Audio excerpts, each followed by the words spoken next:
ഈ വീഡിയോ മുഴുവനായി ഒന്ന് കണ്ടു നോക്കൂ. എങ്ങനെയാണ് ഹൈന്ദവ സമൂഹത്തിന്റെ കൈകളിൽ നിന്ന് ഈ ഓണാഘോഷം മുസ്ലിം സമുദായം ഇത്രയും വ്യാപകമായി തട്ടിയെടുത്തത്? അതിനുള്ള ഒരു സാമുദായിക പശ്ചാത്തലം നമുക്കിടയിൽ എങ്ങനെയാണ് രൂപപ്പെട്ടു വന്നത് എന്ന് ഉദവി എപ്പോഴെങ്കിലും ചിന്തിച്ചു നോക്കിയിട്ടുണ്ടോ? ഇല്ലെങ്കിൽ ഞാൻ ഒരു സംഗതിയും കൂടി വേറെ കേൾപ്പിച്ചു തരാം. പൂവിളി പൂവിളി പൊന്നോണമായി നീ വരൂ പൊന്നോണത്തുമ്പി.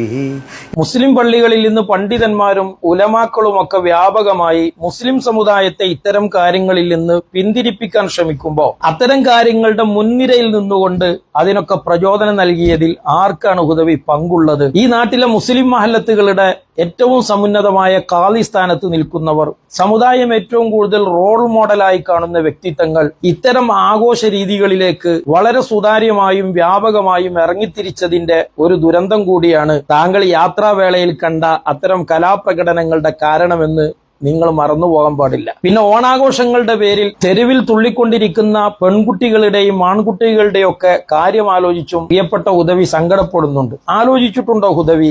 എത്ര രാഷ്ട്രീയ വേദികളിൽ താങ്കൾ പ്രഭാഷകനായി കടന്നു ചെല്ലുന്നുണ്ട്. ആ രാഷ്ട്രീയ വേദികളിൽ നിന്ന് താങ്കൾ ഇറങ്ങിപ്പോന്നാൽ, അല്ലെങ്കിൽ അവിടെ ഉണ്ടായിരിക്കെ തന്നെ അവിടെ പിന്നെ നടക്കുന്ന കലാപരിപാടി എന്താണ്?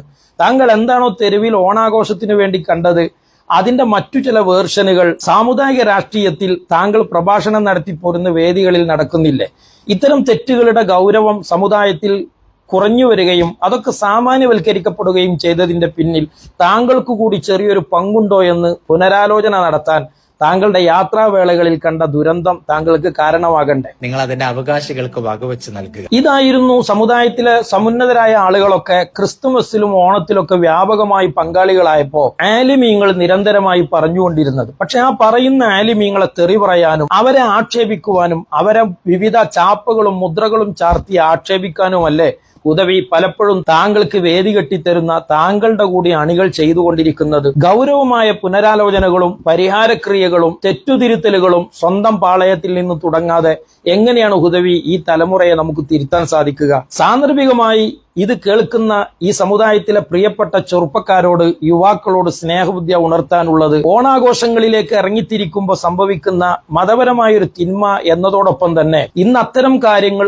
സമുദായത്തെ വെല്ലുവിളിക്കാനും സമുദായത്തിന്റെ അസ്തിത്വം ചോദ്യം ചെയ്യാനും ഈ രാജ്യത്തെ ഹിന്ദുത്വ ശക്തികളും നിരീശ്വരവാദികളും നിങ്ങളെ ഒരു ടൂളായി, നിങ്ങളെ ഒരു ഉപകരണവും ആയുധവുമായി ഉപയോഗിച്ചുകൊണ്ട് സമുദായത്തിന് നേരെ പ്രയോഗിച്ചുകൊണ്ടിരിക്കുന്നു എന്ന തിരിച്ചറിവ് നമ്മൾ നേടിയില്ലെങ്കിൽ ഈ സമുദായത്തെ അപഹസിക്കുന്നതിലും ആക്രമിക്കുന്നതിലും നാം അറിയാതെ നമ്മൾ ഉപകരണവും പങ്കാളികളുമായി തീരുമെന്ന ഗൗരവപ്പെട്ട ചിന്തകൾ എൻ്റെ പ്രിയപ്പെട്ട സുഹൃത്തുക്കളുടെ മനസ്സിലുണ്ടാകണമെന്ന് സാന്ദർഭികമായി അത്തരം സുഹൃത്തുക്കളോടും ഓർമ്മപ്പെടുത്തുകയാണ്.